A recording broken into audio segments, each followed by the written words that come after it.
ऐक्याचं प्रतीक असलेला सांगलीमध्ये हिंदू मुस्लिमचं ऐक्य असलेला हा मोहरम सण. आज मोहरम सणाचा शेवटचा दिवस. पटवर्धन सरकारच्या आदेशाप्रमाणे दशकानुदशकं ही परंपरा चालत आलेली आहे की प्रत्येक मोहरममध्ये ज्या दिवशी शेवटचा दिवस असतो त्यावर्षी प्रत्येक मंडळाचे प्रत्येक सर्व पंजे हे गणपती देवाच्या समोर नेऊन थांबून सलामी देऊन त्याच्यानंतर जोपर्यंत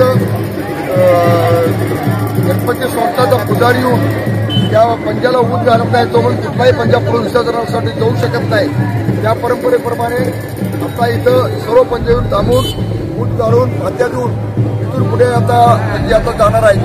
तर अशा या पद्धतीचा सांगलीमधला मोहरम असून या मोहरमचं ऐक्य फार मोठं आहे. हिंदू मुस्लिमाचं ऐक्य म्हणून त्या नामाचे पटवर्धन सरकारने जो नियम घालून दिलेला आहे तो नियम आजपर्यंत तसा त्याच पद्धतीने चालू आहे. त्याच पद्धतीच्या नियमाप्रमाणे आज हा मोहरम सण इथं साजरा केला जात आहे.